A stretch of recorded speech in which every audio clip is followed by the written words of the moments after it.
In Chicago, two comedian skeptics named Andy and Art were mysteriously abducted by the illusionary mastermind and conspiracy theorist known only as Mr. Bunker. The following serves as a record of Bunker's attempt to convince non-believers of the truth about conspiracies and paranormal activity. Andy and Art give an uninterrupted presentation and verdict on the plausibility of these offbeat topics, delivering what they call the whole enchilada. Will Mr. Bunker convince these two skeptics any of this is real? Will it convince you?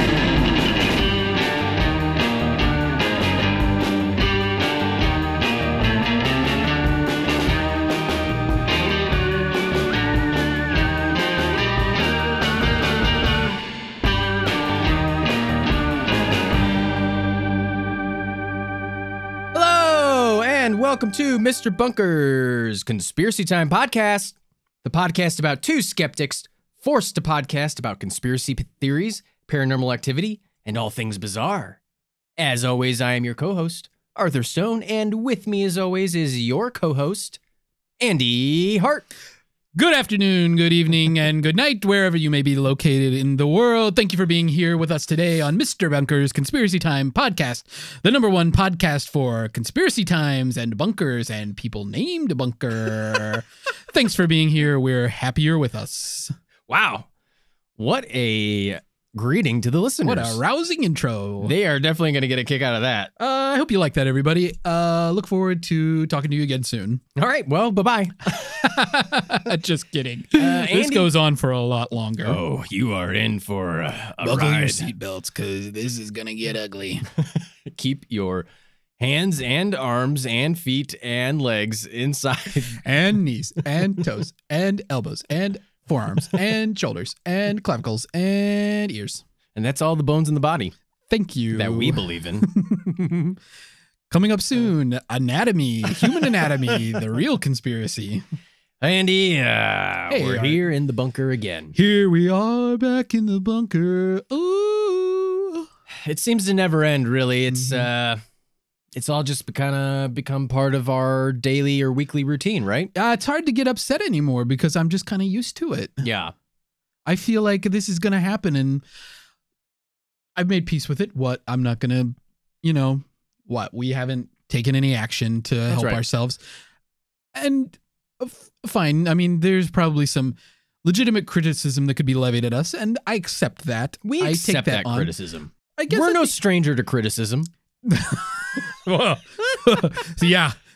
I'm a stranger to praise, if anything. But yeah, you don't go to church very often. No, I'm not allowed back in there. Not after what I did to the holy water. Oh, I thought it was a bidet. You think they have holy bidets? I hope so. Like, do you think that everywhere in the Vatican they have all the water is blessed? The Pope's butthole has definitely been sanctified. Oh my God. Listeners, we are no stranger to praise, but Pope Anus the 69th. What's up? Oh boy.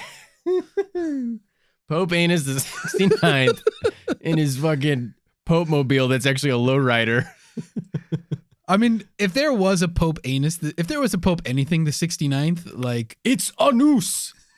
Please stop snickering. If you were the next pope, and whatever Pope Anus, let's just say it was Pope John the 68th, you'd be like, well, now I gotta be Pope John. Like, do you think there would ever be somebody who's like, I'm gonna go Gregory the 13th or whatever? I don't know how many popes of each name. Wait, what do you mean? It's like if there was a 68th pope, you would have to be like, the next pope would have to be the 69th pope. Yeah. Right? Because you can pick your name. Sure. Would anybody not do that? You're saying they don't want to be the 69th pope? I'm saying, would anyone not want to be the 69th pope? You're confusing me by the way that you're okay. wording this question semantically. Well, Pope Anus the 69th. Let's just leave it at that. Listeners, if you understand the question, tweet at us. Tell us your thoughts using the hashtag Pope Anus the 69th. Please do. And please, listeners, at Mr. Bunker Pod. We we are no strangers to praise. That's true, and we would love Criticism. to hear some praise. Oh, yeah, no, we praise, yeah. Oh, we're strangers to praise. Keep it on us. Keep it on us. We want to figure it out. If you feel it within your heart to send us some praise, If you the can do spirit it. moves you. If the spirit moves you, you can do it by leaving us a rating or review on iTunes. It doesn't have to be long. You can just say a one-sentence thing or one word, or just give us a review. It really, truly helps us, and it makes Bunker so happy. It makes the titular Bunker ecstatic, and then he then, in turn, doesn't treat us poorly. He treats us with respect, and he heaps the praise on us. Folks, if you knew Bunker and you could see the light in his eyes, Yes. whenever there's a rating, you would go to your computer, you would go to your smartphone, you would do whatever you need to do right now and leave this show a rating. For the cost of a cup of coffee a day, you could leave us a rating. His eyes light up like an orphaned child that has not seen food in weeks. Ooh. Listeners, there's also a bit of it's storming here. There's a disturbance in the force. It's storming here in the bunk, outside the bunk, I should say. And by force, I mean the atmosphere. That's right. It's a stormy, cloudy day, and but there's sunshine in our hearts. There's sunshine in our hearts, and it doesn't matter if there's rain, if there's snow, if there's sleet, if there's thunder, if there's lightning. Bunker always comes to fetch us. He's the U.S. Postal Service of abducting us. That's right. He's the U.S. Postal Service of abduction. And today's no different. Andy, I'll let you in on a little secret. Yeah, please do. I like secrets. I haven't showered. I have what's known as bunk funk. Oh. I have bunk funk. And I'll tell you why I haven't showered. It's because Bunker came to get me real early in the morning, which is a little obnoxious. I've been down here for a while. Yeah. Just kind of waiting for you. Oh. He kept me down here for a while, and I got bunk funk. Oh. So if I smell a little stanky. Yeah, the bunker smells a little... Wait, he got you early in the morning? Oh, yeah. Was he in your bedroom? He might have been, because I heard a noise downstairs, and so I got up, and I went down, and I stupidly didn't turn on the lights. You know how it takes a little while for your eyes to adjust to the darkness? Yeah. One trick you can actually do is keep one eye closed and the other open. Well, wait, no. If you turn on a light, that's what you're supposed to do. So if, say in the middle of the night, you got to go to the bathroom. You turn on a light, but you keep one eye closed and the other open. Then when you turn the light back off, you won't lose your dark vision. So both eyes don't have to adjust. Right. Anyway. Wow, all these years I've been squinting like a freaking dummy. Yeah. No, I got the tricks, dude. I went downstairs and the sound got louder and louder and louder. And before you know it, I was sucked into a giant vacuum. He sucked me into a giant vacuum, and I was twirling around, and I was all caught up in inside the vacuum, and I was covered in dust. So I think that's why I have extra bunk funk. Then he just took me to the bunker. Wow. So early in the morning. What? And I was like, why, why would you, you really got to like capture me this early in the morning? He didn't get you for like another couple hours. I have to say, this is a real ratcheting up of his efforts. What do you mean? This is a home invasion now. A little bit, yeah. He already showed up in my backyard. Yeah, well, okay, I guess that's true. That's trespassing, but yeah. This is trespassing on another level. Yeah, and I think it's because it's a giant vacuum. Yeah. He keeps getting you with these cartoon scenarios. Well, the Roadrunner thing, now a giant vacuum. I mean, I don't know what to tell you. Like, is he buying this stuff from Acme? Yeah, I think it's Bunk Me. Bunk Me. Bunk Me Industries is what it said on the side of the vacuum. Yeah, he just wants somebody to share a bed with. Bunk Me. That's our new app. Bunk Me. You can find people to bunk with. Hey, bartender, bunk me. What's up? This is a flare bar? This is a flare bar. But that's how he got me, Andy. He got me good with a giant vacuum, brought me down here, and I was bored. That's unfortunate. Made myself a little breakfast. Yeah, what did you have? I just had some instant oats. Yeah. Yep. That's about it. Okay. You were expecting something extravagant like Eggs Benedict? No, not in the bunker. You know, some gravy, some biscuits and gravy. No, some hash browns. There's a limited. Some eggs scrambled. No, there's a limited. There's not. Tuna? There's not fresh. No, there's not fresh food down here. Anything. I just. I don't know. He doesn't even let us get into the MREs that he keeps down here. Yeah. Which sucks. But, you know. Yeah. All I want is some Salisbury steak. Yeah. Please, somebody get this and man I'm being a Salisbury denied. steak. Well, that's how he got me, Andy. I was down here and I've been waiting for you, but Whoo-wee. Here you are. I made it. Well, I guess for your benefit, for the listeners' benefit, And for the benefit of Mr. Kite. Being for the benefit of Mr. Kite, I will now reveal how I was transported to the bunker this week. So it's storming now. Before it was nice. That's true. It's spring has sprung here in Chicagoland. Yes, and I thought, what a lovely day it would be to take a walk in the park. Oh, that's nice. Yeah, and You love the park. and you know you when love hanging out at the park past its closing time. after sundown, just me and a swing set, Just you and your teenage friends vaping on the playground equipment. It is tremendous. You know one thing I don't like at the park though, Art? What's that, Andy? Hot take coming up. Geese poop. I mean, yeah, but what can you do? I don't like unleashed dogs. Wow. Yeah. I'm not a dog person. You know what I mean? Like No, I don't you're know a human person. I don't know that I would describe myself as a dog person. Yeah. Like a person who I can't get enough dogs, but like I like dogs. This is my dog. I put my personality onto them. Right. Yeah. This is, I'm not opposed to dogs, but I'm not a dog person. Right. I like dogs. I like cats. I like all kinds of animals. Right. But You should keep your dog leashed. Yeah. I also don't like dogs that I don't know, like running around me and stuff, because you never know what a dog's going to do. It's true. So a dog Might ride a skateboard. what? Yeah. The dog might ride a skateboard. Might kick flip. And there's no skateboarding in the park. That's a rule. That's two rules broken in one. Yeah. An unleashed dog on a skateboard. Call the police. But sometimes dogs get muddy paws and stuff, and they'll jump up on you and all that, and I don't care for it. And if anything, today's experience affirmed that viewpoint. As I'm walking through the park, an unleashed dog comes running up to me, and it jumps up on me, and I'm like, ugh, get off me. And then I realize the dog's squeezing me. Oh, no. It's got me in a bear hug. Oh, no. I can't escape. Then I realize that dog's Mr. Bunker. Oh, wow. It wasn't even a dog costume. What? He had a dog mask, and then he covered his regular body in dog fur. That's disgusting. Yeah, he just glued it to his skin. And people just thought he was some big, ugly dog. Yeah, like a mangy, disgusting dog. Nobody was paying attention.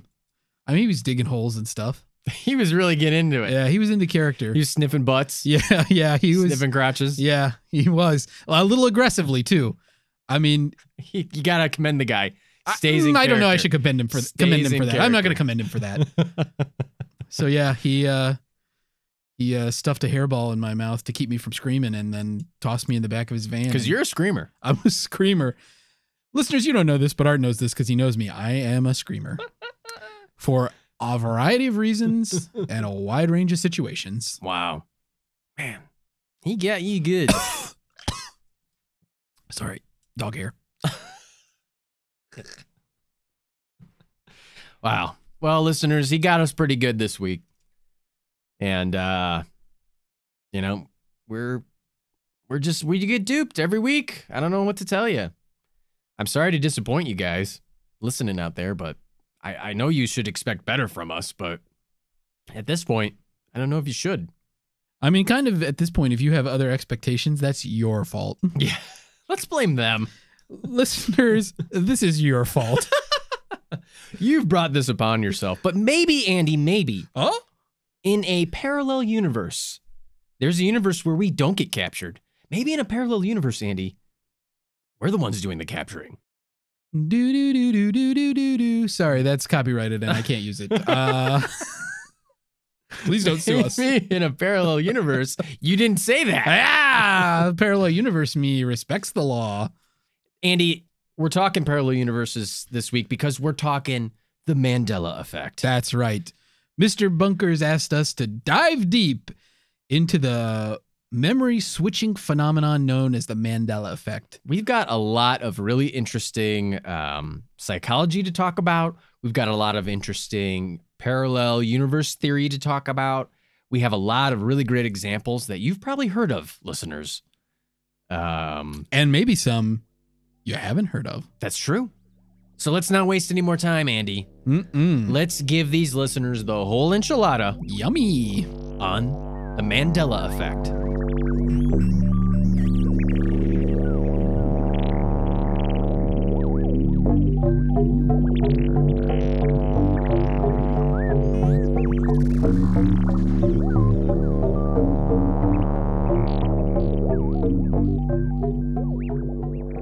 Listeners, has this ever happened to you? You have a memory, something you recall distinctly. Maybe you share the details of this memory with a friend, maybe in a normal human conversation, as we all do. Your friend remembers the same thing as you, but remembers the finer points a bit differently. The two of you can't decide who's remembering it correctly. So you hit up the hit website, google.com, for some clarity. Google all but confirms your friend is right. What gives, though? How can your memory be wrong? Is it possible that this thing you recall so strongly never really was as you believed it to be? Listeners, you might be experiencing something called the Mandela Effect. Now, the Mandela Effect is a common name for the phenomenon of remembering something that doesn't appear to be factually true.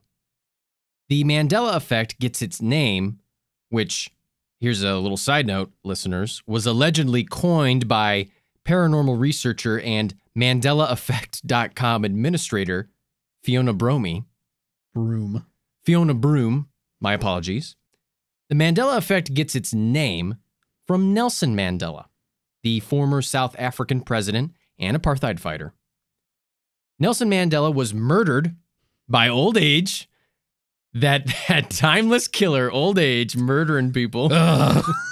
He was murdered by old age in 2013, but some people claim to have distinct memories of Nelson Mandela dying in jail in the 1980s.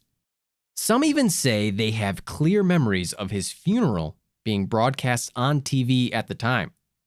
Andy, how is it that people could develop memories of Nelson Mandela dying in jail 30 years before his actual passing? Wow, Art, that's a tricky question, but I'll be honest, I'm glad you asked it. You see, in psychology, Mandela Effect memories may fall into a category known as false memories. False memories, as the name suggests, are when a person remembers something that factually either isn't real or didn't happen, or maybe it didn't happen the way that the person remembers it. Dr. Elizabeth Loftus, who is one of the foremost researchers into false memories, has conducted multiple studies to try to demonstrate the malleability of memory, as they like to say in psychology. In one such study, Dr. Loftus gathered a group of test subjects and worked with the subjects' parents or their siblings or other close relatives to make a collection for each person of a few childhood events that took place. Dr. Loftus and her team created books for each subject that had short paragraphs telling the story of these childhood events.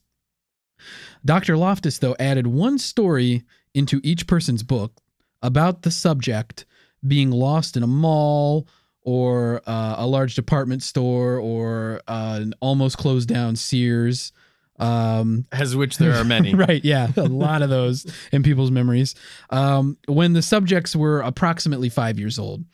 Those stories about the stories involved the subjects getting lost, crying, then eventually being comforted and helped by an elderly woman, and then the subjects all having a reunion with their families. These added stories, which had plausible details that were filled in by the families, were completely false, and the subjects' families confirmed that none of the subjects actually had an event like this happen to them. So Dr. Loftus then had the subjects read the books in a preliminary interview with her team. Then they conducted 2 follow-up interviews with each subject. So after reading the books the first time, the subjects were asked to write down what they remembered about each event. They could also write down that they didn't remember the event.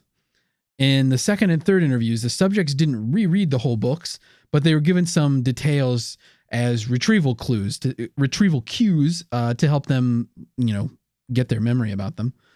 So the subjects were able to recall about 68% of the true events in each of the 3 interviews. After the initial interview, though, 29% of the subjects claimed to either partially or fully remember the false events added to their books. On the 2 follow-up interviews, it fell to about 25% total of the subjects who claimed to remember the false event. So what this demonstrates is at least the possibility that entire false events can be added to our memories, or that we can be led to remember the past differently than it actually occurred. Huh.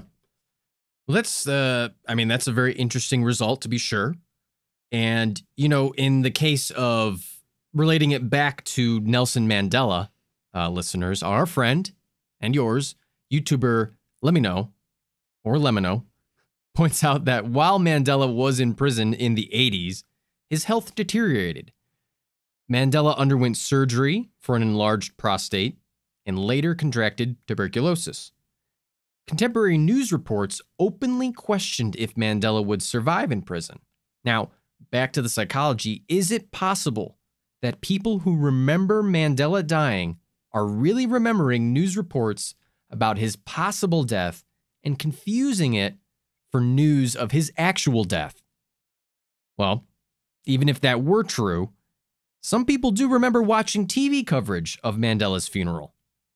If they just confused the news stories about Mandela's health, well, that explains remembering his death, but not remembering watching the funeral coverage. Right, Andy? Well, let me offer up a possible explanation for that too, Art, from the psychology frontier. Dr. Julia Shaw, who is a false memory researcher, related the following experience. Dr. Shaw has an aunt named Ilse. Ilse began telling a story at some point of being in Switzerland with Dr. Shaw's mother and father, aka Aunt Ilse's sister and brother-in-law. In the story, Ilse recounts how her brother-in-law was driving a car with her sister riding shotgun and Ilse herself in the back seat. The car was parked in a garage, and so they begin to back out of the garage to the street. A man on the sidewalk comes and steps behind the car and is just standing there, blocking their progress. They can't move. Dr. Shaw's mother gets out of the car and goes to ask the man to move so that they can drive the car. The man standing behind the car, rather than just moving out of the way, rushes Dr. Shaw's mother and pushes her back into the car and starts punching her. Dr. Shaw's father hits the gas and they drive away, which saves Dr. Shaw's mother any further harm. Now, at first blush, this doesn't seem to relate to false memory at all until you consider that in reality, Aunt Ilse wasn't in the back seat of the car at all. In fact, she wasn't even in the same country at the time the event happened. Aunt Ilse was in Germany when this all happened, which again happened in Switzerland. So what Dr. Shaw, Andy, is saying here is that her Aunt Ilse somehow adopted this memory as her own, right? Right. So Dr. Shaw suggests the following. Aunt Ilse heard this story a number of different times. She heard it so many times, in fact, that she even learned all the details. Aunt Ilse also had been in a car, had been in a garage, and knew what both her sister and brother-in-law looked like, right? So she knows everything about this situation. She can totally recreate it. Aunt Ilse already had a lot of the information to make a memory. If you consider that Aunt Ilse had a familiarity with the events that occurred, even though it was secondhand, and that she already had a sense of all the physical elements of, having been in that situation, maybe it's not such a leap to think that she could mentally visualize this event so clearly that it somehow bleeds into her own memory. Then we also have to say that it maybe isn't so big a leap to think that people who read about Nelson Mandela's possibly imminent death misconstrued it as Nelson Mandela dying, right? Then those same people possibly had some conception of what a funeral proceeding looks like, even a state funeral, and might also then misconstrue this collection of stimuli for a memory, right?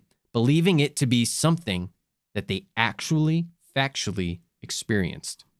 Yeah, that's a good point, Art. I think we should probably talk about how we even get to a memory, right? So Dr. Loftus developed what she calls the skeleton theory to explain the memory acquisition and retrieval processes. Acquisition, that is making a memory, something we do every day with each other. That's right. Begins by the future rememberer. The future rememberer selects a stimulus to focus on, okay? Okay. So to go up your phrase, Art, anytime something happens to you, there is a collection of stimuli. Right. So in the car scenario, you've got the way a car looks, the way a garage looks, the way the people in the car looks, all that stuff, everything. Yeah. The steering wheel, the gauges, there's a ton of stuff. Shift. Like every point in your life, there's a ton of stimuli bombarding you at all the time. And you can't possibly take all of that in and process it and be aware of it and catalog it. We don't have the bandwidth to do it. So there's too much happening.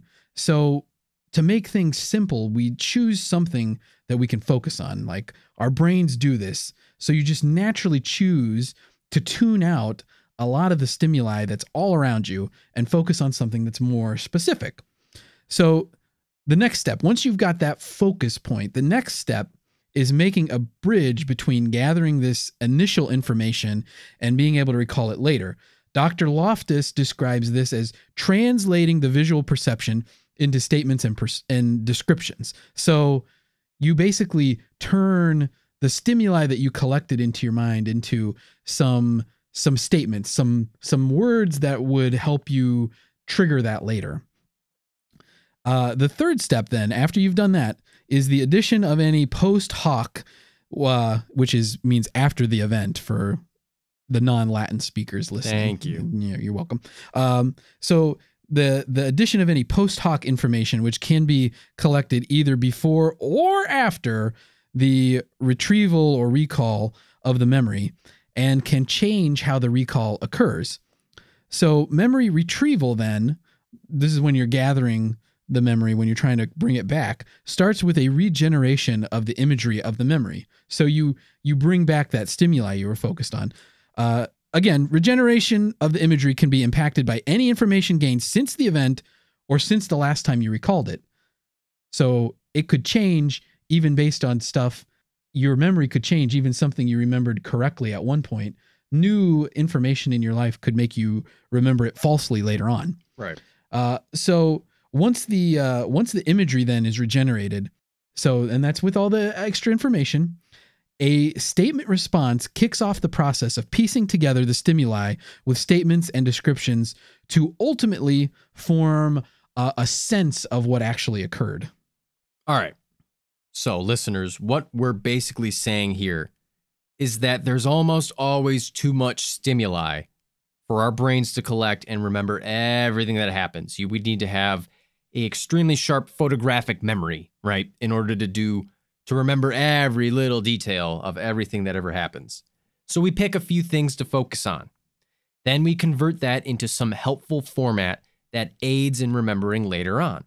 Also, at any point during the process, we can pick up additional information that affects our ability to recall what happened to us accurately. So, basically, our memories are probably not very good to begin with, allegedly. Allegedly. And maybe this accounts for why people experience a Mandela effect. Now, it's worth mentioning, though, that the Mandela effect isn't just about folks who think that Nelson Mandela died while in prison, right? There is a wide world of events reported by a number of different people that fall under the Mandela effect phenomenon umbrella. And we're gonna go through a few of the main ones for you listeners right now. Yes, let's go through those, shall we? A somewhat famous example is that of the BerenstEIN Bears, a popular children's entertainment franchise. The name BerenstEIN is spelled BerenstAIN, but some people remember it as BerenstEIN with an E instead of an A. Similarly, some remember the name of the hot dog and lunch meat brand Oscar Meyer, Meyer with an A, as being Meyer with an E. Do you remember the song, Art? My bologna has a first name, it's OSCAR. My bologna has a second name, it's MAYER. Oh. Some people think it's MEYER. Okay. More on that later. Yeah, more the conspiracy of the hot dog song coming up. Another popular children's entertainment franchise, though, is Curious George. The titular George doesn't have a tail, but some people remember that he did have a tail. Lest we think that Mandela Effect only affects children's entertainment franchises and hot dogs and world leaders, there are plenty of examples in the world of cinema as well. For example, in The Empire Strikes Back, Darth Vader never says the famous line, "Luke, I am your father." The actual line he says is, "No, I am your father." In the movie Forrest Gump, Forrest, the titular Forrest, never said that life is like a box of chocolates. He actually says, and I quote, "Mama always said life was like a box of chocolates." Was like a box of chocolates. You never know what you're going to get. Bingo. Also, the comedian Sinbad never starred in a genie movie in the 90s called Shazam, though, as YouTuber Lemino points out, Sinbad does have a history of kind of dressing like a genie. The 90s were a fun time. A great time to be alive. Great time to be a genie. Yeah. If you don't know anything about the 90s, look it up on your Google. The James Bond villain Jaws had a girlfriend in the movie Moonraker, but contrary to some beliefs, she did not have braces in the film. There are also examples in geography.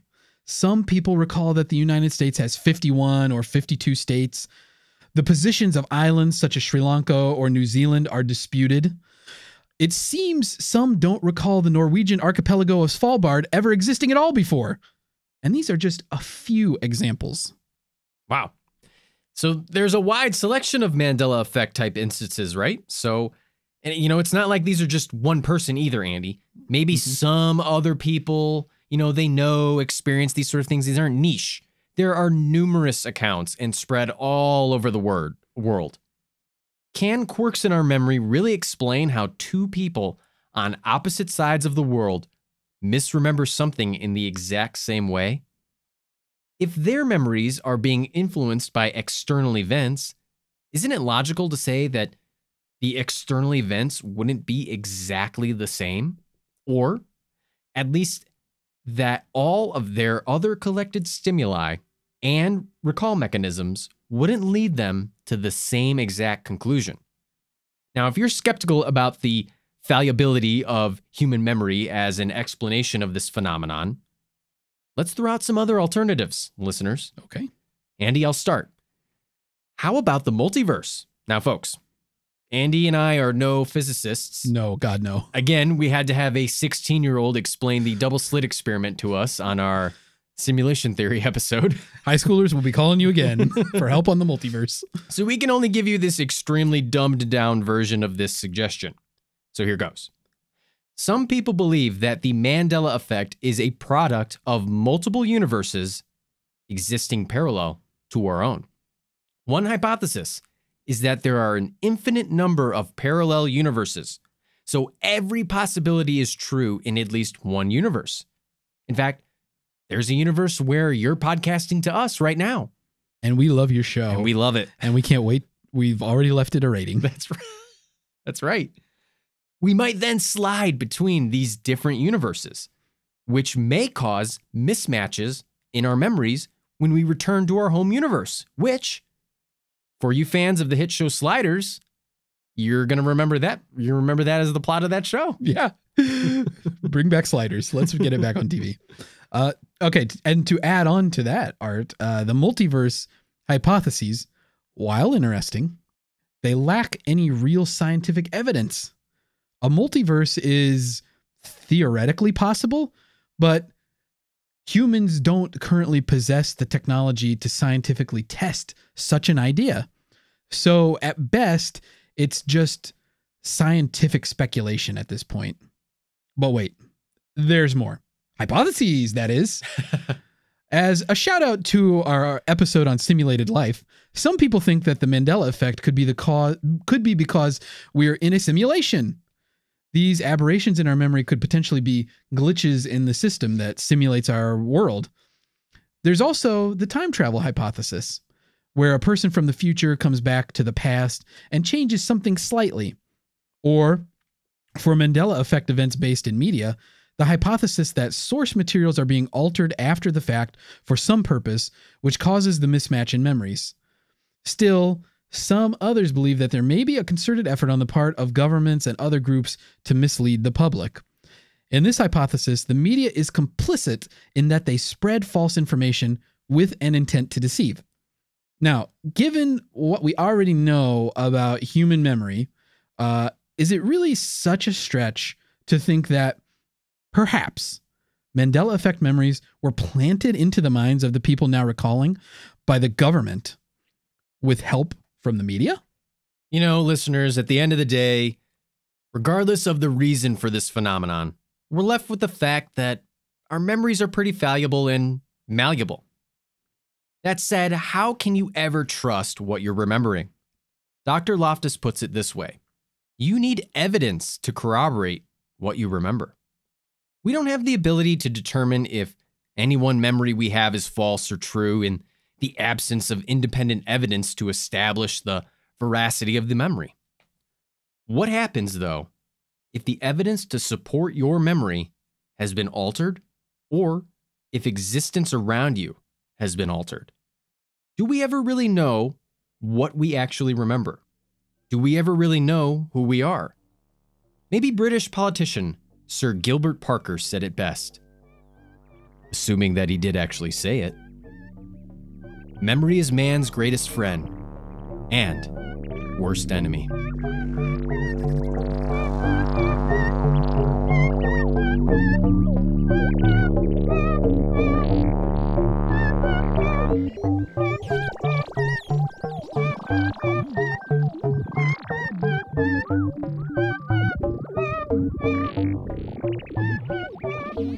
Mr. Bunker's Conspiracy Time podcast will be right back after this brief message.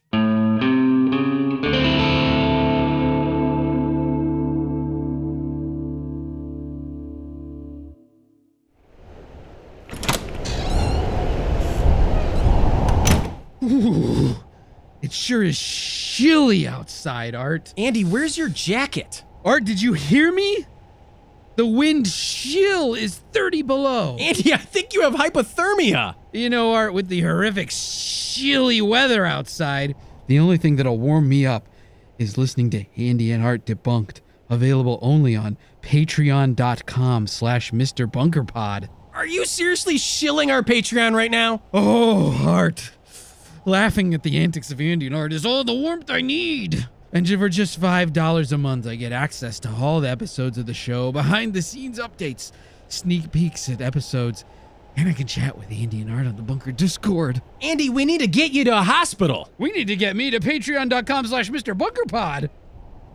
It's so chilly. Oh, God. I'm chilled to the bone. Welcome back, listeners. That was our research into the phenomenon known as the Mandela Effect. Andy, are we in a parallel universe? Did we shift to a different parallel universe right after we did that script? Do you remember the script, the way it was written? I remember. I don't. All right, listeners, I'm gonna make a disclosure here. Ooh, okay. I'm gonna give you the whole enchilada on myself. Okay. Well, we don't. I don't know if we have that. Okay. much Well, time. not the whole enchilada, but I'm gonna at least give you some enchilada sauce here. Okay.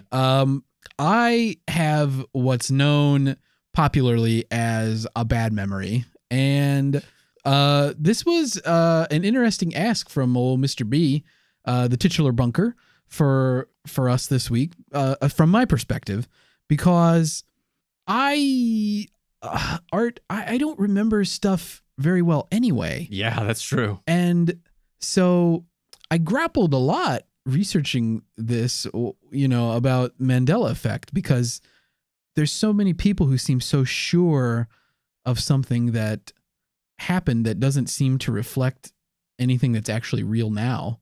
And anytime I think that something was some way and it turns out not to be, I'm like, oh, phew, I'm just such a fucking dummy. Such an idiot. I can't remember anything. And I just accept that. Maybe I shouldn't. What do you... No, you should. Don't ever stop. Yeah. Don't ever stop thinking that you're a big dumb Don't ever idiot. stop believing that I'm stupid. Yeah, no, please don't. What I'm saying is should I really accept that that I'm not having a correct memory, or should I maybe there's something to it? Maybe. Well, I mean, I don't know. I don't have the best memory some days either, but I still, I mean, I don't know. I guess we can get into it a little bit. I do want to say this real quick though, that I Mandela'd you, dude. I Mandela affected you, dude. You what? How? In your script, in your research, in a portion of your research today in the script, you wrote THERE when it was supposed to be THEIR. There versus there. Whoa. No, I wrote it. Changed it. I for sure remember writing it THEIR. I know it. I totally remember that exact word. All right. Well, this gets us to let's address the elephant in the room. What does the... Oh, God! What, How did an elephant get into the bunker? It's me, Don Knotts. Andy. I'm Hank Hill. It's Don Knotts and Hank Hill. I'm your best friend. Don Knotts. Hi, Hank. You like propane and propane accessories? Boggle. Anyway, let's address the elephant in the room. Yes. What does the titular bunker want us to believe? What he wants us to believe is that there's an ongoing effort to mislead the public, right? Conducted by the powers that be, which to him is the governments which are run by the clandestine governments, right? Yes. The shadow government, yes. The deep state, yes. That information's being altered in such a way that it's changing people's memories. That memories are being implanted. And let me just say this to the clandestine government, to the Illuminati, to the reptoids. You guys are doing a great job making us rethink about these children's cartoon shows. Yes. You guys fucking got us. You changed BerenstEIN to BerenstEIN, and boy, do I feel like a fucking fool. And you got, oh man. Oh, I was steaming. Great job moving the location of New Zealand too. That's some devious shit. That affected the fuck out of my life, big time.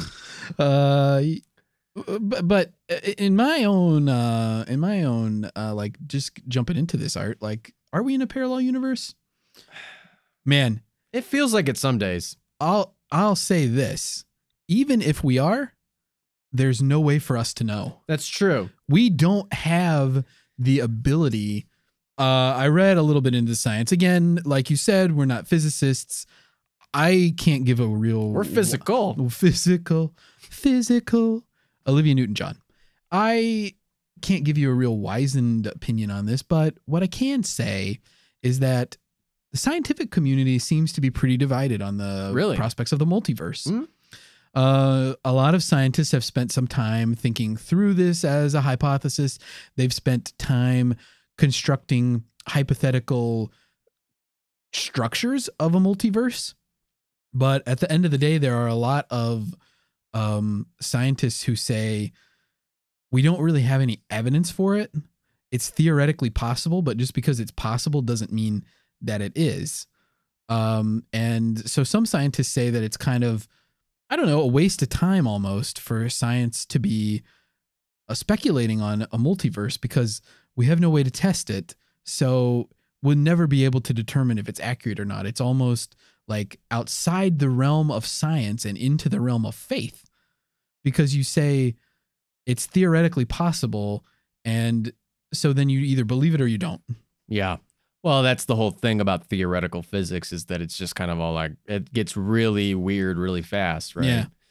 I mean, I don't know, multiple, we can jump into it. It's like people think that certain of it kind of feels that way, right? Like everybody feels that way. It's almost like that South Park episode, right? Where Stan starts to realize how shitty the world is. Like, doesn't it sometimes feel that way? Like, because I think it's just a product of technology, right? It's the internet we're becoming so globalized. We're becoming so connected to everything all the time that we're starting to see, like, we just see stuff all the time. And we, like, people in the 10, 15 years ago didn't even think about BerenstEIN versus BerenstEIN. I'm sure there were a few, but nowadays it's like you can probably look up a fucking BuzzFeed article about it. Because everything is... Yeah, you can find that BuzzFeed article in our research that'll be posted with the show notes. You know what I mean, though? It's like... people feel that, like, the world is getting worse. Everything's always terrible. Like, everything is shit, like, all the time. But it's all kind of always relative to your experience and what you're seeing. Right? Yeah, I would say that's true, that the presence of the internet changes things a lot, because it changes everything. Yeah, if you think about, like you said, let's just say BerenstEIN Bears, for example. Because that one got me. I learned that one in college. I was like, no fucking way. And one of my good buddies explained it to me, and I was like, God damn. Listeners, if you go, let me know's video, that is the links in the show notes. That's right. If you go and watch the video, he kind of breaks this down. And he shows some of the clips from, because there was a BerenstEIN Bears TV show. That's right. I watched it. Like, first of all, the name BerenstEIN, Steen is a way more common ending of a name than Stain. I've never heard BerenstEIN. And in, like, the cartoon show for the BerenstEIN Bears, anytime anybody says BerenstEIN, they kind of don't enunciate it very well. Yeah. So it's like, we're the BerenstEIN Bears, like BerenstEIN. Like it's if you, unless you're really listening close, you could probably hear BerenstEIN. Like, it's not. And you were a little kid when you were watching it, so right. You don't remember fuck all. I mean, how many people were looking at the name of the book? Because who knows if it even comes up in the stories. Like, some stories, the name BerenstEIN never even gets in there. I mean, I don't even know if that's their name. It's like Papa Bear and Mama Bear and stuff. Right. And when you're reading a book, you attribute, and here's the thing about memories, and here's an example. When I was reading Harry Potter, and so many people probably experienced this as well, tons of different people had different pronunciations for Hermione. Hermione, Hermione. I'm trying to think of, like, other ones. There you go. Like, yeah, there were a lot. And you could come up with other ones too. Like, I don't know. Hermione, I don't know. Hermione. There's a lot. There's a lot of different ways to pronounce that name, because who the fuck has ever heard of a name like Hermione? Yeah. But then when the movie came out, it kind of created this is the way it's pronounced. And then you have J.K. Rowling. Here's a perfect example of Mandela Effect. You got J.K. Rowling going back in time. You've heard about these, right? Yeah. That the wizards used to shit their pants, and then they would magically make the poop disappear. You haven't heard that one? No. She fucking tweeted that. She was like, actually, like wizards in the 1800s would defecate in their pants and magically make it disappear with a simple spell. And people are like, why the fuck are you telling us this? Stop telling us this stuff. Oh my God. But yeah, J.K. Rowling's trying to freaking Mandela Effect us. She keeps going back in time, changing things about the characters, saying things about the characters that weren't canonized. It is a form of Mandela Effect. Now, you could sit there and say, does she have some ulterior motive? Does she have some kind of... Is J.K. Rowling's next job going to be working on one of the Game of Thrones spinoffs? God. Danny forgot about Euron's fleet. She simply forgot about her main enemy. Whoopsie doodle. I don't know. I don't... Sometimes I feel it's hard to believe that people have strong ulterior motives other than things like money and staying in the limelight, you know? Yeah. Well, let me bring this up then, because this seems like a good time to introduce it. Something I kept coming back to researching this is Occam's razor. Ooh. If anyone's familiar with that, it's the maxim that basically says that the simplest explanation is usually the correct one or the preferred one. And Occam's razor, I think, comes into play a lot in this phenomenon. Yes. Because you have a lot of dual sort of hypotheses. Right. Is it just that our memories are kind of faulty and we're not super great at understanding how we get memories and they're easily influenced by other stuff? Or is it that somebody went back and took the braces off of Jaw's girlfriend in Moonraker? George Lucas did it. Yeah. With the prequels. If anything. Or the originals. Yeah. They went back and made Han shot first. They added Jabba the Hutt in. They added Jabba the Hutt. They did a bunch of shit. They changed who they changed in it? Wasn't it Obi-Wan's ghost? They changed it to Ewan McGregor. Or they added in Qui-Gon Jinn, I think, or something. Yeah, they did some other like shit that. too. But I'll say that's a Mandela effect, right? Yeah, kind of. Kind of. Well, the thing is that the original, like in that case, the original trilogy of films, you could still see, there's evidence of it. Right. It's not like you have to get a laser disc of it, but you can do it. Yeah, you can do it. You can still watch them without all of the added stuff. It's things like the BerenstEIN Bears. Nobody can produce a BerenstEIN Bears book that's reliable. As someone who's read a lot of Curious George books, he never had a tail. What's the purpose of that, though? I think that I attribute that to false memories, because memories are bullshit. And that's why in courts of law, you can't just rely on memory, right? Like, wow, this is a good actual segue to add some information too for the listeners' benefit, Art. Yeah. Dr. Shaw and Dr. Loftus, who we mentioned in the research, have both worked with courts on false memories in the courtroom. So they provide expert testimony on whether or not they feel that somebody's accurately remembering like courtroom something. psychologists. Yeah. Yeah. And Dr. Loftus. I have a degree in psychology. It's everyone, so. NBD dudes. So Dr. Loftus actually has had some controversy around her at different points in her life, because there are some instances of child abuse that are reported or that come up in the courts, and a child will accuse a parent or someone else of abusing them. Right. And the memory, Dr. Loftus has provided testimony to basically help exonerate the accused or help free people who've been convicted already.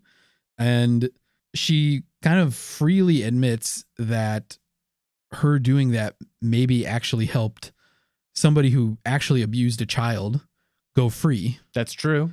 But at the same time, you also helped save innocent lives, right? That's her point, is that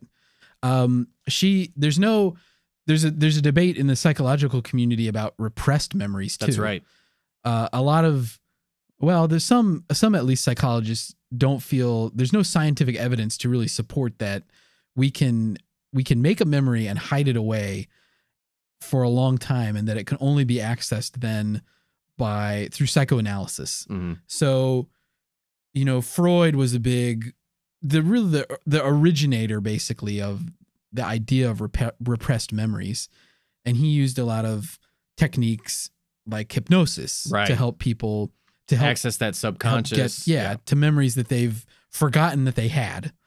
And what a lot of like Dr. Shaw and Dr. Loftus, they find is that when people are being hypnotized, they become susceptible to the psychologist, the person psychoanalyzing them, asking leading questions, like saying, "Were you ever abused?" Something like that. That's a leading question. Because it assumes it sets up abuse. It plants abuse in the person's mind.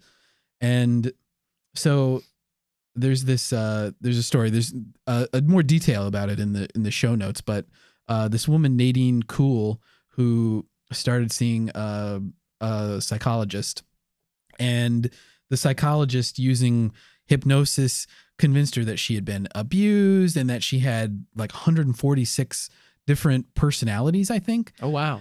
And it turned out that she didn't, that it was just, under hypnosis or using a barbiturate that is like a hypnotic drug. Right.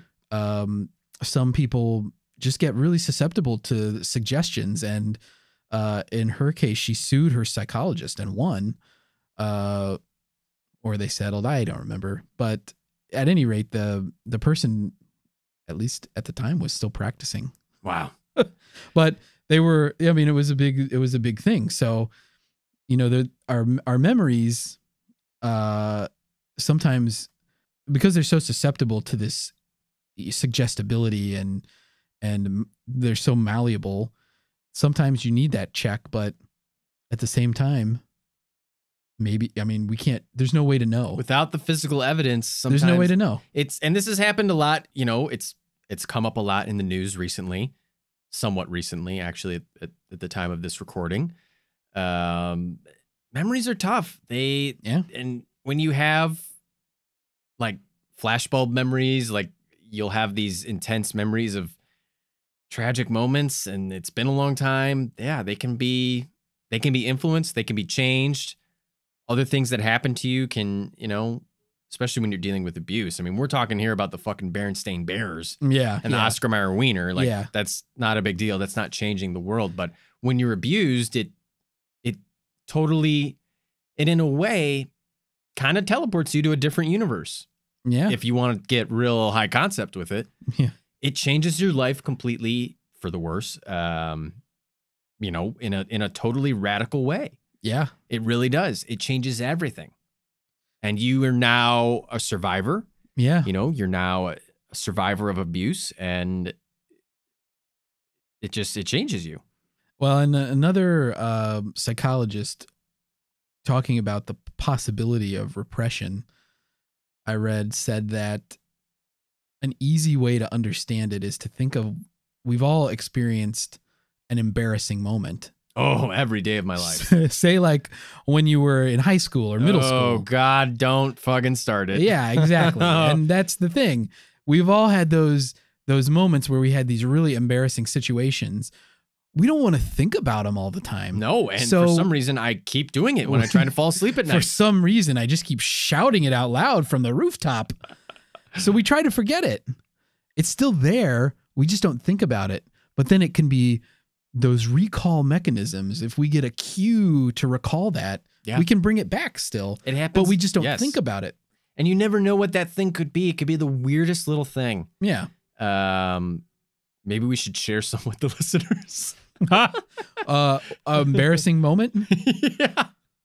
I got one queued up. Okay, go. I don't know if I told you this one because it happened while I was in college, and we knew each other. You knew me while I was in college. Yeah. But a girl who was a friend of mine who I just thought was as a friend. We were like, just I had never had any other interest other than a platonic relationship with this person, right? And one day we were just kind of hanging out, and then I was gonna get on the bus to go to a class, take the bus down to the campus, and while I was boarding the bus in front of a crowded bus full of people, asked me out on a date. And I was taken very aback by this. I was shocked. And I have never, I mean, I've never really, I don't know how many times I've been in that situation, but I like stammered and I stuttered like a dork. And then I eventually just said, no, I'm sorry. I don't think of you that way, which is kind of like, I just had no interest. Yeah. It's not my fault. Like, and I just was like, okay, well, bye. And I got on the bus and I left, and boy, I felt fucking weird. And then, kind of, I think, that kind of, it's hard to come back to a relationship when that happens, right? Transported to a different universe. Yeah. That event really changed things. Yeah, So that made a big difference. So now that memory comes up.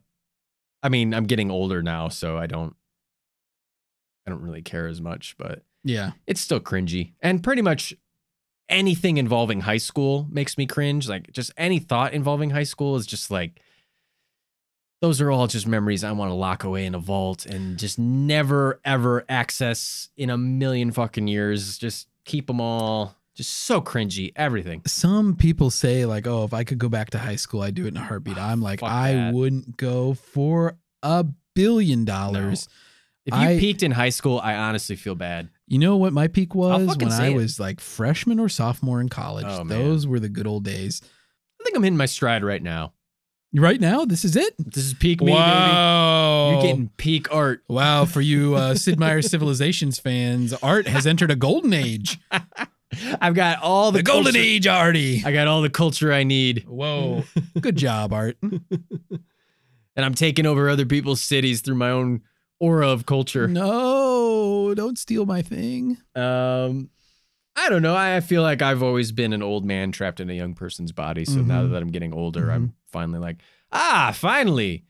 I have excuses for why I can't go hang out. Which is that I'm old and I don't want to. And none of my friends do either. Because they're getting old. They're old too. Yeah, I really don't have a problem with my life right now. You know? Like, is perfect? No. Is it ever perfect? Probably not. It never will be. But things are good. Yeah. So you don't think about that a lot. No, but if I come in contact with a bus or which I do frequently, I'm always getting hit by buses. Yeah, just constantly. It's like physical contact. I'll touch a bus. I'll just see a bus out and I'm the bus whisperer. I just stroke a bus and all of a sudden, oh, the memories. Yeah. You're like some sort of weird like bus medium. No, but that's like a repressed, they're cringe mostly cringe memories. Yeah.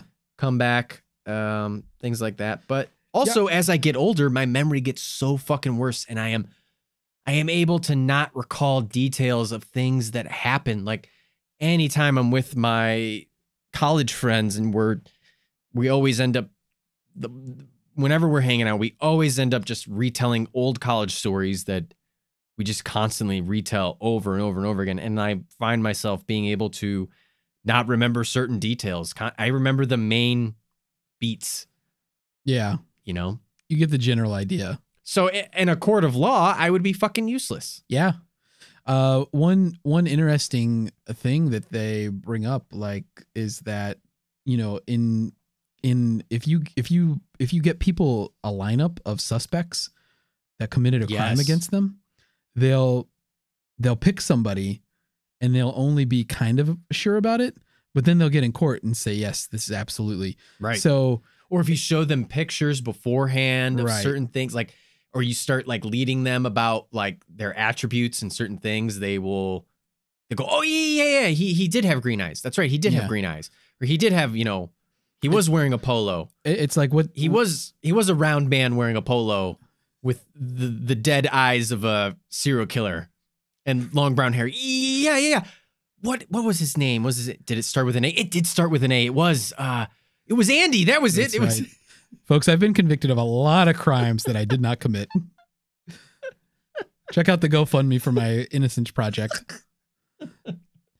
But they say, what Dr. Shaw says is that the best way to get a suspect or a person who's a victim to talk about what happened to them, to get the most accurate account, is to just let them describe it. Right. As close to the event as you can, so they've had the least amount of time to let other information influence them. Just let them describe what happened, and don't ask them any questions unless you need to ask them a question for more clarity, to say, could you talk about that a little bit more? Like, don't add any information to it. Because if I ask you to, I think an example that I read was, if I ask you to describe a wallet, you'll just tell me what you think. But if I say, what shade of blue was the wallet?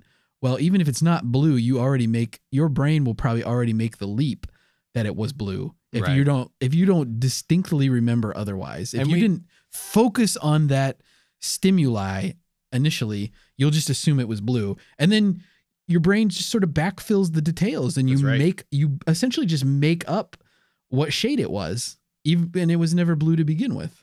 And we've seen this multiple times. I mean, this is a tactic used by corrupt people to influence others. You can see this in the Making a Murderer documentary. Yeah.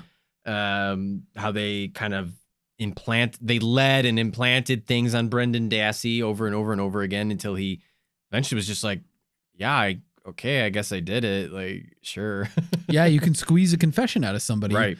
Just by, eventually you ask so many leading questions, you tell the person, yes, we know that you did it. Eventually they might start to just believe that they did it. You see forced confessions in so many different exoneration cases. Yeah.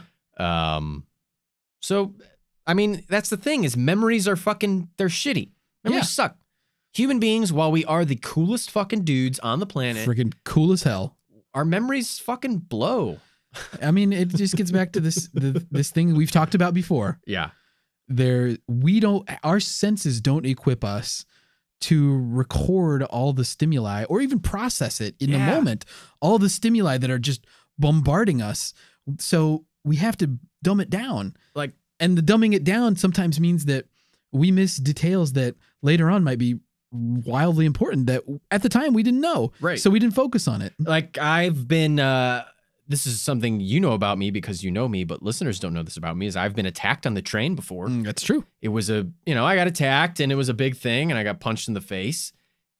I can remember the beats of that story. There was to speed through it. I was attacked on the train. There was somebody who was like essentially a lead witness who came to the court case with me after I was attacked.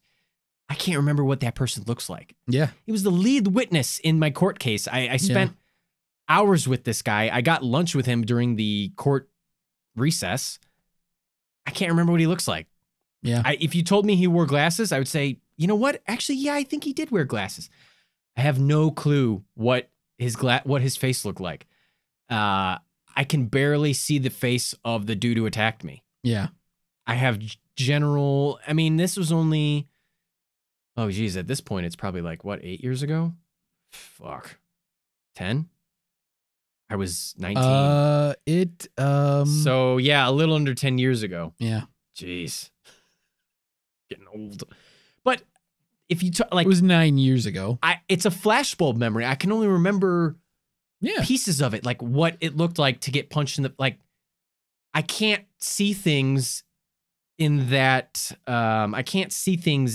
scenario from my own point of view. I see them as an imagined memory where I'm a camera floating on the outside looking in, right? Yeah. You know what I mean? Yeah. Like, I'm not seeing it through my own eyes. I'm seeing it through what I probably looked and felt like at the time. Yeah. Related to the stimuli of what it feels like to get punched in the face, what it feels like to feel blood trickling down, what it feels like to shamble, like the adrenaline rushing through your body, like, things like that, the sounds, weird things like that. There's so many parts of that where I can't remember, Yeah. No, I can remember sitting in the ambulance, getting stitched up. I can remember other part, but you know, that's just one small example, right? Yeah. Of that. And obviously you never had that perception of being a bird's eye view of this happening. Right. So your brain's completely constructed that out of just what you already know. Right. Because getting back to that whole idea that you already have the information needed to make that memory, because you already know what a train looks like from that perspective. Right. And that might not, I don't remember what the train ad looks like. I don't remember what the on Chicago trains, there's maps of the train line. I can't remember what that looks like. Yeah. Because it's different now. But what was the temperature that day? Yeah. What was the temp? Yeah. I remember I was wearing a jacket. I kind of remember the clothes I was wearing in my backpack. Yeah. But I don't remember things like that. Yeah. What did the person look like sitting in front of you on the train? Well, there wasn't anyone. I was standing. Yeah, but who was sitting in the seat? I can't see any of the faces. Yeah. Yeah. I mean, if you told me that, like, oh, actually, did you know there was an accomplice sitting in that front seat? Like, he looked like, I was be like, oh, yeah, I guess maybe you're right. Like, oh, wow. Okay. But you can see just through this small example how easy it would be to implant a memory within me. Now, obviously, me being an honorable, chill as fuck, super cool, sexy, very nice, athletic, hogged out, hog-like. Oh, yeah. Sorry. Hog-like. kind of dude. Yeah. I would say no, I don't recall. Yeah. I wouldn't lie, but I think about driving a lot, because when you're driving, you tune so much out. Oh yeah. I mean, I used to drive home from work, and if you asked me what happened on the way, I would be like, I have no idea. Commutes are a great because I example. already know how to get home, so I don't need to think about all the scenery and stuff. So I don't pay attention to it, and it's just like all you focus on is just not crashing into something. And listening to this podcast. If you told me like, oh, there was a billboard for English muffins off to the side, I would say, okay. Sure. You haven't seen that billboard?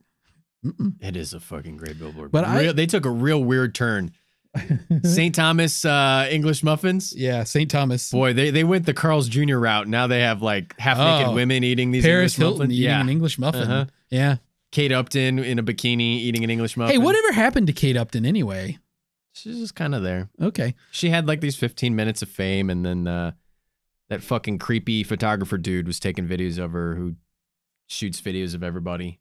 Oh yeah, You know that creep? Yeah. Is that like Richardson or something? Yeah, he's that. He's got the mustache and the sideburns and the tattoos and the glasses. He's kind of bald. What was the name of that thing? Anyway, she did the creep guy, the cat daddy dance, the cat scratch dance. Hmm? She did that dance video, and then she was in that commercial, and now she's doing like commercials for that stupid mobile game. Yeah. But that's kind of it. All right. Well, she's still. Hey, Kate Upton, get at us. What you been up to, girl? Kate Upton, we know you're listening. Tweet at us, email us. Let us know what's going on in your life. When Kate responds, we'll get you the full Kate Upton update here on the Kate Upton Conspiracy Time podcast. The Kate Upton update. The Kate Upton updating. But anyway, what I'm saying is, I think that memories are. Is there something in the bunker that's bothering you, Andy? Yeah, I'm bothered. Is part of Bunker's hold on, setup here? There's a thermal sheet touching me.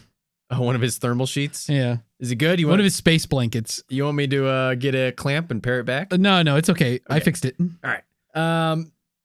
I just find it hard to believe that human memories are just like, and this happens all the time, is like people want to remember things the way they want to remember them. And of course people memorize things in a way that makes them look good. Yeah. Can I say this? Yeah, go ahead. I mean, I don't know. What are you going to say? If it's something racist or fucking sexist, I don't think you should say it. No, I'm not going to say anything like that. Fiona Broome, who manages the Mandela Effect.com website, she comes off to me as a very earnest and curious person. And she's personally experienced a few of these things. Okay. And she puts on the website even that if you feel like you've had one of these, you should check all the available evidence to make sure that you're not just wrong. Right. And that you can clearly, with evidence, show that you're just not remembering it correctly. And then you should talk to people. And if you're really bothered by your memories, you should seek professional psychological help to help somebody help you process this. But the website itself, there's a lot of different Mandela Effect events on it. And it's things like, I'm going to talk about one specifically, which is the position of Sri Lanka.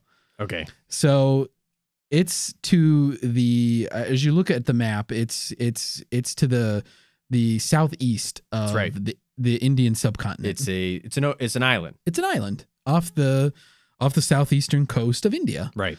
A lot of people seem to remember that it's on the southwestern coast of India. No. And maybe that the topography was different at some point. So on the website, they have a page about it, and they've collected old maps that put the location into question, but it might be because of the scope of the map or whatever. I mean, these are like maps from the 18th century, but then they can't find any evidence of it ever being in a different position on any maps after that. Okay. But some people, I mean, what it gets down to is people are just kind of going, but I remember it being somewhere else. Yeah. And it's like, but memories are bullshit. Yeah. I mean, it's like, you're probably thinking of Italy. Yeah. I mean, you're probably thinking of Sicily. Yeah. Who knows what they've got in mind? And maybe they just don't know geography that well. Like, I mean, maybe that's at the end of the day. You're hitting the nail on the head there, Andy. You know, they're like, for our Norwegian listeners, like Svalbard came up, and somebody posted a comment on the website, which you can't really comment on stuff anymore. She turned it off because Fiona Broome, that is, she turned off commenting because she's not a conspiracy theory believer. So some of the more conspiratorial aspects of it, the bunkers of the world, ruined it for everybody on MandelaEffect.com because they started posting too much conspiracy stuff. So she shut it off. But, you know, when they were still commenting, somebody said, well, look, I don't know much about geography. There you go. But I like to go on Google Earth sometimes and look at stuff. And I never heard of this Svalbard before until I saw it on Google Earth. And it's like, well, so what? You didn't hear about it before. Did you assume that you heard of an archipelago off the coast of Norway? Like, did you? You already said you don't know much about geography, but you would have known about every archipelago in the world. I mean, so what? And a lot of the stuff is kind of like that, where it's like, well, I don't have any evidence to back this up, but I kind of remember that. That's the thing. Mr. Bunker refuses to believe that Svalbard exists. I'm sorry to our Norwegian listeners. He won't acknowledge it. He won't acknowledge it. We do. Yeah. So keep listening, Norwegian listeners. But in fact, I mean, listen a lot. Share it with your friends. You know, we support Svalbard. Use the hashtag. Hashtag Svalbard is real. Yeah. And tweet at us. Yeah. Let us know your support for the archipelago. I mean, there you go. That's your answer right there. Is the human condition, the human being, the human mind is faulty. It's bullshit. But people don't want to portray themselves as dummies or that they're getting old, that they can't remember shit right. And so they're stubborn and they stick their heels in. They say, I don't know, that don't exist. I shouldn't give all crazy conspiracy people a Southern accent, but it's just too fun to do. I get back to Occam's razor. Right. Which I'll say this too. Not very good at shaving. No, it doesn't work. And also not a very good phone from the early 2000s. No, yeah, that's a flip phone you don't want to get. Occam's razor, just as an aside here, and I'll get back to my main point in a second. Okay. When we're talking about the multiverse, there's also a debate in the scientific community about whether a multiverse hypothesis meets the test of Occam's razor. Some people say... Expand on that. I'll expand like the universe, baby. Some people say... Oh, God, he's ballooning. I'm filling all available space with hot gas. Boy, am I ever. I shouldn't have had that bean burrito for breakfast. Some people say that a single unified universe is the simplest explanation. Yeah. Some scientists say that a single unified universe hypothesis is less simple than a multiverse. That the multiverse based on, because I think it has something to do with the way that the laws of physics exist in this universe. There's a word for it and I can't remember it now and I probably won't be able to, so we'll just have to forget it. But because the like the multiverse accounts for a lot of different rules of physics, right? That it makes sense that there would be multiple universes. Then idiosyncratic is the word I wanted. Idiosyncratic, singular, idiosyncratic universe makes less sense than a bunch of universes that have a bunch of different rules. A scientist described it as saying that an ensemble sometimes makes more sense than one of its single members. So I'll just throw that out there. But my main point was Occam's razor. Does it make more sense is it simpler to say that, like you said, Art, we just have memories that are susceptible to things, or does it make more sense to say that the shadow government is going backwards in time, or people are time traveling, or, media is being changed. And so like all available copies that show it the original way are being taken out of the market and nobody can produce them. And then they change it later on. You know what I mean? I mean, it's like, is that a simple what are they explanation? Changing? Well, that's the thing is like, if we use that just the Oscar Meyer wiener was spelled different, like that doesn't, or in Forrest Gump that they somehow took all copies of Forrest Gump where he says life is like a box of chocolates. You can't do that though, because there's physical copies of things that exist that you digitally I can understand. Like this idea that there's a conspiracy theory called like Google Earth black zones, or that we might cover in a future episode, where when you have companies like Google that fucking control everything and have all the fucking data, and they're like the biggest search engine, like, then that gets a little, they're kind of controlling the narrative. Or here to social media is a perfect example.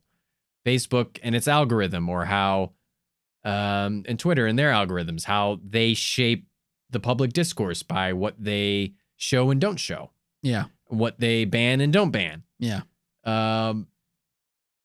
That's a more believable example than the shadow government is any of these other fucking things, like BerenstAIN Bears. Yeah. I mean, that's one that's like, well, what would be the point of that even? Or what would be the point of changing Forrest Gump? Yeah. Like one word in the whole movie? Or it's Star Wars. Like it's not. Yeah. I mean, it's the point of it doesn't seem to exist if there was a concerted effort. No. Hey, quick question for you. Yeah. Let's assume for a moment. Okay. That we do live in one universe that's part of a multiverse. Yeah. Okay. You got that in your mind? Yeah. You assuming that? Okay. Now think about this. There's a parallel universe to the one we live in. What's parallel art like? Oh, he's dead. Whoa. What? There's a lot of dead arts. I mean, with all the theoretically speaking, there has to be close encounters I've had with the deathly encounter. Like, okay, that punch in the face scenario. There's a parallel universe where art fights back. There's a parallel universe where that guy fucking fatalities you like Mortal Kombat. Yeah, he fucking like he uppercuts you and your skull pops off along with your spine. Yeah, Sub-Zero. No, Sub-Zero encases you, and I think that's Scorpion. Yeah, Scorpion. And then I think Kano rips your heart out. Forget what Johnny Cage does. I think he just beats the shit out of you. Yeah, I can't remember. Sonya like stabs you in the legs, I think. Some Jade. Anyway, if you're a Mortal Kombat fan out there, Raiden electrocutes you for sure. For sure. That's his thing. He loves the power. Tweeted us with my Mortal Kombat fatality. Yeah. Oh, wait. Yeah, there's a good question. What if you were a Mortal Kombat character, what would your fatality move be? Oh, that's a good one. I got to think on that one. Listeners, tweet at us, get at us with that stuff. My Mortal Kombat fatality. I'd probably Hashtag. Tell us what your fatality. I'd probably would be. squat them. Squat them? Yeah. Or I'd sit on them, or no, maybe I wouldn't sit on them. That's a good fucking question. I have to think about that. But anyway, there's parallel universe arts where he's gotten into multiple car accidents when he was a high schooler, just driving along the Chicago streets. There's a lot of parallel arts that are sad. That they don't have it because, you know, current universe art, like we just said, doesn't have a lot to complain about. So there's a lot of other parallel universe arts that do, and they're sad, and they want to be current universe art. They're probably trying to. They're so envious of current universe art. They just sit there and they talk to themselves all day long, which is something that current and all parallel universe arts do.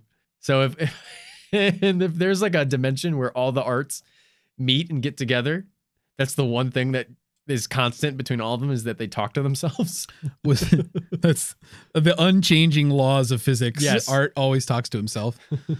Is there a watershed moment in your life that if there was only one parallel universe, that art in that universe would have happened differently? Yeah. And what is that art's life like? It's high school freshman year. Mm-hmm. This also is a cringe memory for me. But, oh boy, I'm sorry. I didn't mean to trigger you. Well, you did it. High school freshman year, it was in my last English class. I was at like 9th period, the last period of the day. And I was in English, and the teacher was doing one of those dumb icebreakers to get everyone to like talk and introduce themselves. And I was the last one to go. So he said, like, if you want to get up in front of the class and like act out a little skit to like introduce yourself, you can do that. And so everyone else just like stood up and said their name and like said something they like. So it would be like, hi, I'm Timmy. I play football. Hi, I'm Jessica. I'm a cheerleader. I play football. Yeah, I play football. Why did everyone play football in that school? We had the first and only co-ed football team. And mandatory participation. Yeah. So no one else did. I mean, maybe like one person got up and was like, oh, hey, I'm so-and-so. I like to play baseball. And they did like a little swing. Yeah. I'm the last one. I get up. You were the last? I was the last. Oh, God. Because of the way I was sitting. Oh, God. It was like a U shape. Okay. So I'm the last one. I get up. I go in front of the whole fucking class. Oh, God. And I was just like, hey, my name's Arthur. I like to run or something. Like, I like to do track and field because... Did you? Yeah, I did. Oh. In middle school, I did a lot of it. Hmm. And so then I started doing like a little run in place in front of the whole class. Yeah. And no one like laughed at me. It was just kind of awkward and weird. It was just a weird thing to do because no one else did it. And then I just sat back down and I felt embarrassed. But then afterwards, the teacher came up to me and was like, hey, I run the improv club here at this high school. You should consider joining because you're a fucking weirdo. Yeah, right. Who gets up in front of class. You don't seem like you're socially viable, Yeah. So you might as well get involved You in comedy. obviously have no shame. So you should definitely get involved in comedy, especially improv comedy, not like a lucrative one like stand-up. Yeah. Get the one where nobody pays you for anything. And no one respects it. Yeah. So that I think is the watershed moment because, and I think you can attest to us, I think comedy has had the biggest, all the things that we've done, you know, everything that has happened in my life since I was 14 has been influenced by fucking comedy. Yeah. All my decisions. I would have never have met you. We wouldn't be sitting here in this bunker doing this podcast if I had not gone to that improv club when I was a freshman in high school. You know what I was going to say? I had gone and done track and field. I would be in the Olympics. There's a parallel You would have universe art. been a gold medalist by now. There is a parallel universe art who is so fucking fast and so good at the Olympics. And he has all of the Olympics. He has a goddamn Subway competes commercial. in every sport, summer and winter. He's a goddamn juggernaut. That's my watershed moment, Andy. What's yours? I was going to say kind of the same thing. In 2010, I moved to Chicago. Yeah. There's a parallel me did not do that. There's a parallel you that's still hanging out in Ohio. Yeah, still living in Ohio. Yeah, that parallel me, who knows what that parallel me is. Maybe it even, he's got all these possibilities for his life that he's just sort of stuffed away deep down inside of him. He didn't take the chance to. You've got a great express those. WordPress blog that yeah. that you Oh, boy. you have a lot of fun ideas that you share on that. Your sketches. A lot of golden ideas that like a lunchroom carnival. A log ride of marinara and mozzarella sticks. Great idea. $1 million idea. Listeners, you can have that one for free. I don't think that parallel universe Andy is necessarily sad or broken, but I feel like there's a tinge of regret with that parallel universe Andy. Yeah. Yeah, I think that he'll always wonder what if. I don't think he's sad, but yeah, he just wonders what if. He thinks about it a lot. And he also doesn't wear polos. What? Yeah. He's more of a button-up guy. Really? Yeah. Oh, wow. Yeah, think about that. I don't want to. Yeah. That's not hot at all. Scary. Current universe Andy is fucking fine. With those polos. Sexy as hell.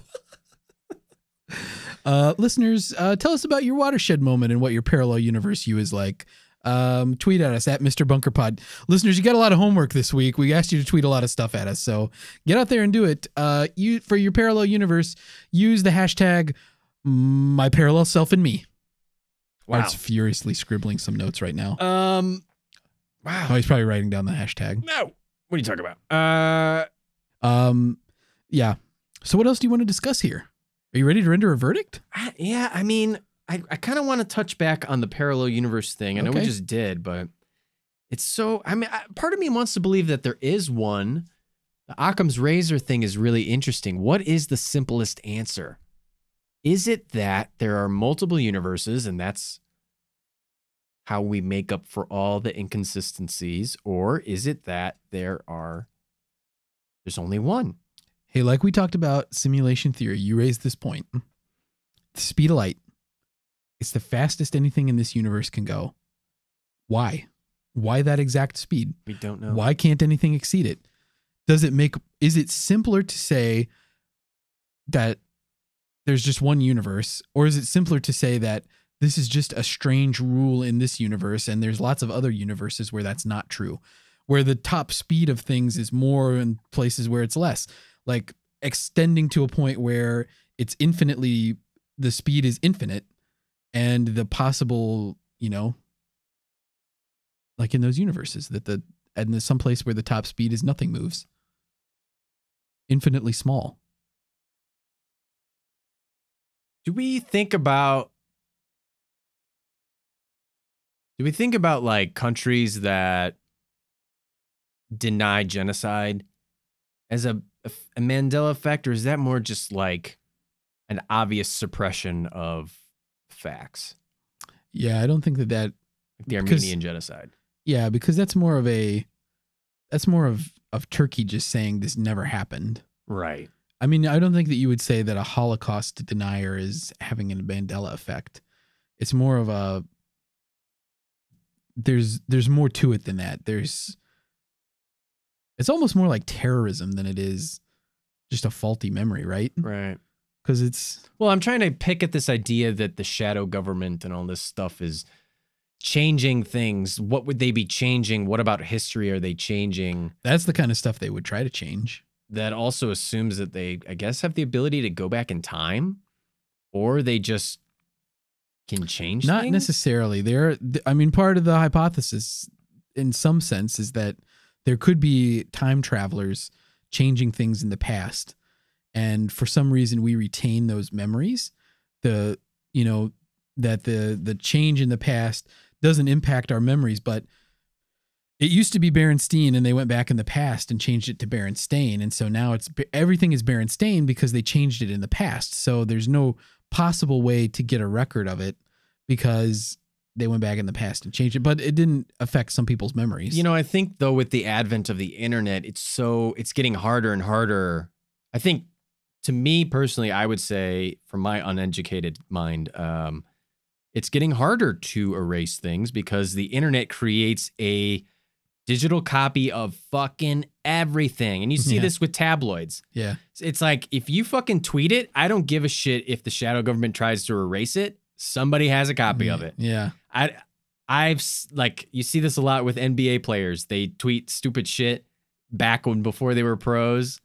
And then they go back once they pretty much, if you get signed to the NBA, your publicist or whoever is the publicist for the organization is going to say, okay, time to go delete all your old fucking tweets now. Yeah. But doesn't matter. Like they exist somewhere. People have copies of that shit. Yeah.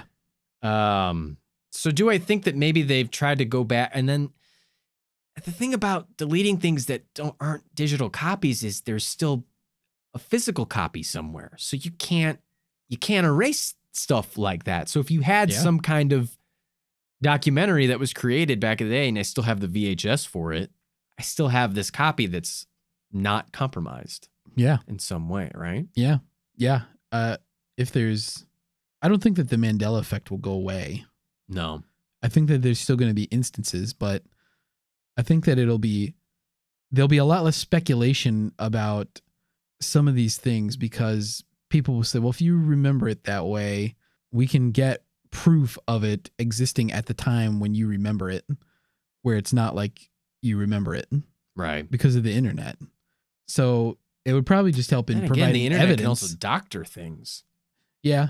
It's hard sometimes to find out what's real and what's not. That's one thing that you can easily doctor a tweet. Yeah. That's one thing Fiona Broome brings up is that she's had people send her all kinds of pictures of BerenstEIN Bears books, but they've been altered. Right. And it's like visible that there was some alteration in the photo. All right. Whether they altered it physically or altered it in Photoshop or whatever. All right, Andy. I think it's time. We give our final verdicts. All right. Why don't you lay it on me? Okay. I'm going to start off by saying I'm going to render a verdict. Is the Mandela effect a massive conspiracy? Are we seeing evidence that the shadow government is making some modifications to things that exist in our world and implanting memories in people's minds for an unspecified purpose? My verdict? Not plausible. Wow. I just don't buy it.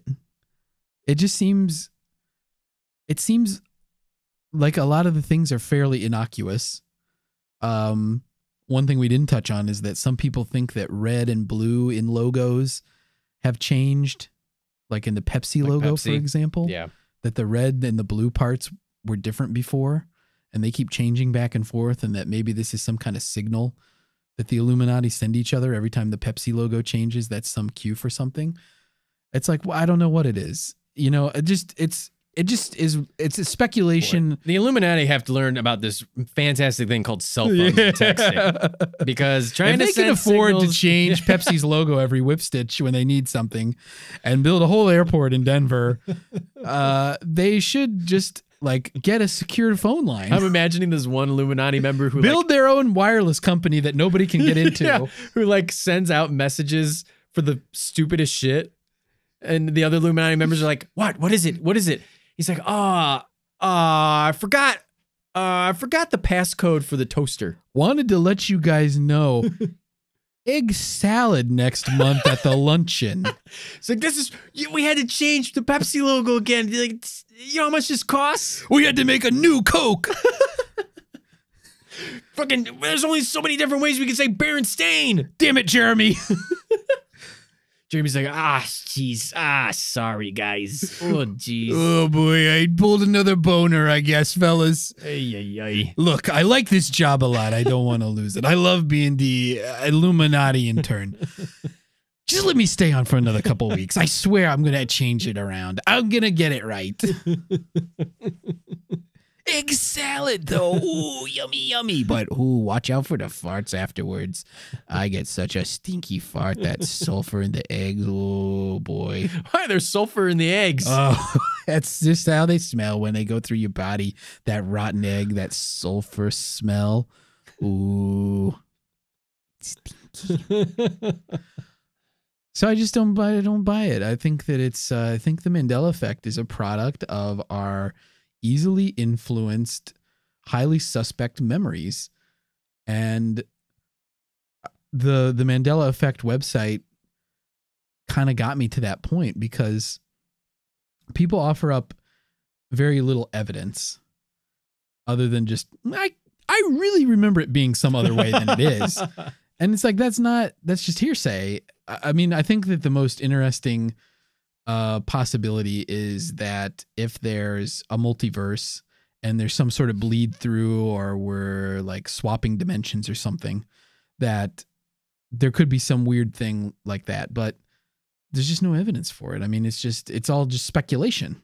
So I have to just say that I think there's probably a psychological explanation. And as we continue to unlock more secrets of our brains, perhaps there will be a definitive solution for Mandela Effect memories where science will be able to answer that question completely. Wow. And that's my verdict. That's a solid verdict, Andy. I got to say. And thank you. I appreciate your respect. Yeah. Well, you're lucky that this universe art gives you respect, because parallel universe art does not. No, he shit on my car. Yeah. Like a bird. From way in the air. Climb up into a tree. Weird Tree white branch. droplets of art shit Yeah. just everywhere. I gotta say, I think I'm with you. I think I'm gonna give a not plausible as well. I think the Mandela Effect in general. Now, if you want to talk about shadow government, blah, blah, blah, blah, blah. You want to talk about actual suppression of things. You want to talk about, like we said, the kind of genocide example. I think those things exist and those things happen. There's evidence of that. There's something tangible that isn't just memories. Yeah. But that's not the Mandela Effect, right? We're talking about the examples too are just like so asinine. It's like, I don't give a shit what the fucking Pepsi logo looks like. I don't care if it's BerenstEIN or BerenstEIN or how you fucking say Hermione. Yeah. Doesn't matter. Why are they changing this? What does that do? So I'm going to say not plausible as well. Now, multiple universes, that's a fun thing to think about. I think I'm very agnostic about it though. So I can't, in my heart of hearts, you know, the heart that I have inside of my heart. Wait, what? I have multiple Breaking hearts. news, everyone. My heart is like a Russian nesting doll.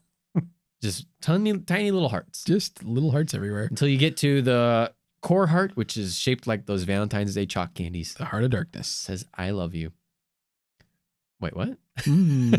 Heart of art, sorry. Heart of Arkness. Anyway. I just don't know if there's multiple universes, so I can't sit here and say like, yeah, it's fucking plausible, baby. Yeah. I can't say it. So I have to say that I don't know. That's fair. I just don't know, and I don't know if I agree or not. Yeah, I think being agnostic makes sense to the multiverse. I think that part of me wants to think that it would be cool if there was. The idea of a multiverse is a lot more fun than just one, which is just kind of boring. It's interesting. The idea that we could maybe even cross over into that parallel universe is super fun too, that I could go hang out with parallel art. Yeah. The idea that you can go have sex with your own parallel self. Super fucking cool. It's interesting and erotic. Clone fuckers. No, it's not a clone. Can't wait to see that. Not a clone. I guess that's true, right? What is it? It's just yourself. You just fuck yourself. So it's just masturbation. Yeah. Huh. But better.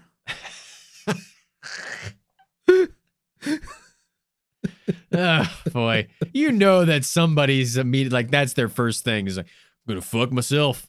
Yeah, there's parallel universes. I'm the only one I know who can give myself a fucking hand job the right way. I don't know. Yeah. I don't know how parallel universe me is, but regular universe me is sexually unsatisfied. It's time to give me the sex I deserve. Maybe parallel universe me will have a fucking hand that can keep up with how many strokes I need before it gets tired. Parallel universe me is a arm wrestler. Has the strength of a forearm that needs to tug me off. God damn it. Anyway, what? Am I supposed to be recording a country song? Wait, what? Oh, sorry. Sorry, everybody here in the church congregation. I forgot I was supposed to be reading from the Bible. This is Illuminati meeting? Anyway. Hey, where's that egg salad? Where's that goddamn egg salad? Jeremy! What the hell? God damn it. There's not even an egg salad here. Oh, let's go change the Pepsi logo. Fucking meeting adjourned. Fucking ham salad. God Yeah, damn it. I'm with you. I think not plausible. I just gotta say, in my heart of hearts, I think it's just a simple, my own memory is bullshit. Other people's memories are bullshit. Like, it's just a fun, weird psychological phenomenon that we don't understand. And unfortunately, that's it. That's it. I wish there was something more to it, but sorry, Mr. Bunker. Sorry, Bunk. There's not. Mr. B, gotta try harder next time. Yeah. Listeners, Mr. Bunker has to try harder next time, but you don't. You don't. You've done everything you can do. You've done everything you can do. Thank you. We thank you. We appreciate you for all that you do. We love you. Once again, Andy, are there any... You know what? I will say this about parallel universes, Andy. Say it. Here's a Mandela effect for you. You ever had this happen to you? Because we're comedy people. So sometimes we make jokes. And then inevitably there's going to be that one fucking person in the group who says, oh man, Andy, you're so weird. That situation was not weird until you fucking made it weird by saying it is weird.